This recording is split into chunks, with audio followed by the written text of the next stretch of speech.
kali ini gue bakal membahas sekaligus mereview apa itu Growtopia, dan juga kenapa gue memanggil game ini adalah game judi. Ketika sedang bermain game, yang ada di pikiran kita hanya adalah sebuah hiburan. Tapi apakah pernah kepikiran kalau sebuah game populer dimainkan hanya untuk mempelajari sistem ekonominya dan juga menghasilkan uang? Growtopia, sebuah game sandbox dengan grafik 2D pixel, ini menjadi populer karena bisa menjadi media sosialisasi yang cukup fun dan seru. Tapi kenapa sekarang game ini ternyata malah hancur banget? Bahkan selalu mengalami penurunan player aktif dan juga mendapatkan rating yang sangat-sangat rendah. Jadi inilah kehancuran game Growtopia, tempat judi berkedok game sandbox, dan selamat datang di segmen bahas game aja.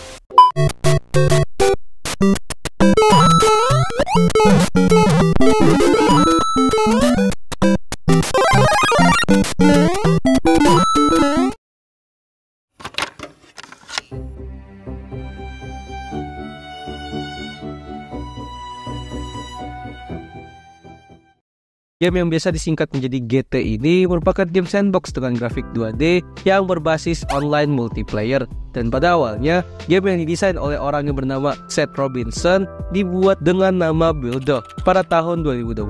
Dan project ini dikerjakan dengan temannya yang bernama Mike Hommel, dan gamenya pun dirilis dengan nama Growtopia untuk device mobile setelah 3 bulan masa developing. Dan ternyata setelah gamenya dirilis, gamenya mendapatkan respon yang sangat-sangat bagus karena selain grafik yang simple, Growtopia juga menyajikan gameplay cukup sederhana dan juga konten-konten in-game yang sangat fun dan variatif, dimana kalian bisa chat dengan player lain, bertani atau farming, berdagang, membangun dunia. Di Growtopia juga kalian bisa bermain dengan player lain yang biasa disebut dengan istilah mabar, dimana di zaman sekarang itu emang susah banget buat cari teman untuk main game bareng. Dan karena itulah aplikasi Lita mengubah itu semua.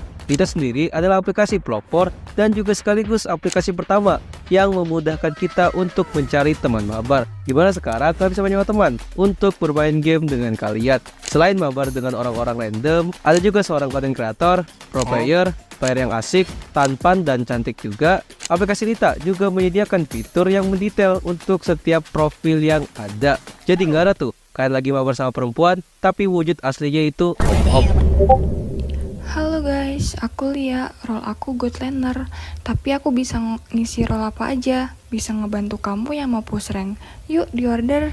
Selain itu, dengan aplikasi ini, kalian juga bisa mendapatkan teman baru dan juga pengalaman bermain yang lebih fun. Kalian tinggal login aja pakai akun Gmail atau Facebook kalian seperti ini, dan setelah selesai kalian tinggal langsung cari aja player-player yang siap mabar untuk kalian. Mau itu di game MLBB, FF, Stumble Guys, Valorant, dan game-game lainnya. Kalian juga bisa vote game yang belum ada di aplikasi Litanya juga. Setelah kalian klik playernya dan merasa cocok, tinggal klik order dan boom, kalian bisa bermain tanpa perlu kesepian lagi. Dan ingat, Lita juga sampai sekarang telah menjadi aplikasi jasa teman mabar nomor 1 di Indonesia. Jadi mau sampai kapan kalian main game sendirian kayak nolep terus? Makanya download Lita sekarang dengan mengklik link di deskripsi. Dan lanjut, karena kepopuleran dari game Growtopia inilah akhirnya Growtopia mengekspansi gamenya ke platform lain seperti Mac dan juga PC. Dan setelah bertahun-tahun lamanya, game Growtopia menjadi game yang cukup stabil. Tapi sampai akhirnya pada tahun 2017, perusahaan raksasa bernama Ubisoft mengakuisisi game Growtopia di harga $1 juta atau setara dengan kurang lebih 15 miliar rupiah. Tapi seperti kisah-kisah lama yang sudah ada, sebuah game bagus kalau sudah diakuisisi oleh perusahaan yang lebih besar, pasti akan selalu drop gamenya. Setelah bertahun-tahun lamanya, game Growtopia akhirnya mulai mengalami sebuah titik penurunan, dikarenakan Ubisoft mulai membuat game Growtopia menjadi game dengan sistem microtransaction, di mana sistem ini tentu saja sangat dibenci oleh para player-player veteran. Tapi setelah beberapa bulan, alih-alih memainkan gamenya untuk have fun dan bersosialisasi dengan teman-teman online-nya, di era Ubisoft, para player Growtopia ternyata malah membangun sebuah ekonomi dan membuat game Growtopia bisa menghasilkan uang juga.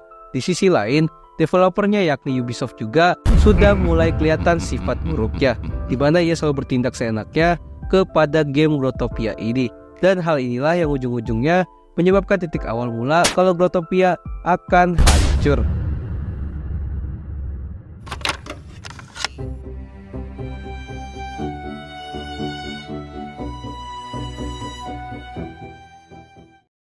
Masuk ke sisi gelap Growtopia, di mana setelah Ubisoft selaku perusahaan game raksasa mengakuisisi game Growtopia, di mana seperti yang gue bilang di chapter sebelumnya, Growtopia muncul dengan sistem microtransaction dan malah menciptakan perputaran ekonomi di gamenya. Dan karena sistem ekonomi inilah yang membuat minat gamer yang ingin have fun bermain Growtopia ini menjadi menurun.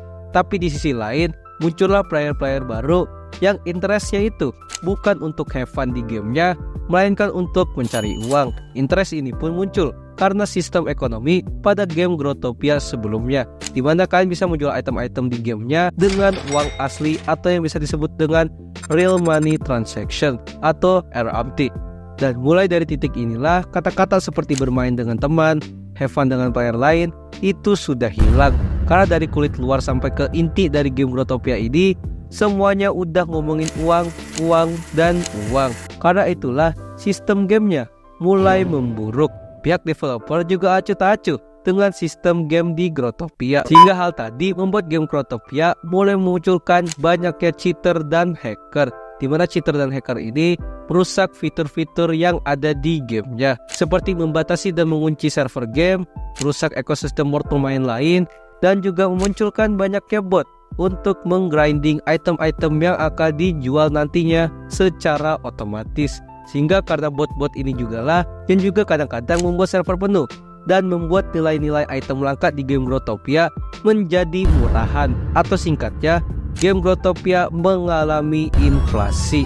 Aneh emang, gimana lagi yang sistem microtransaction-nya itu mengalami inflasi seperti di dunia nyata.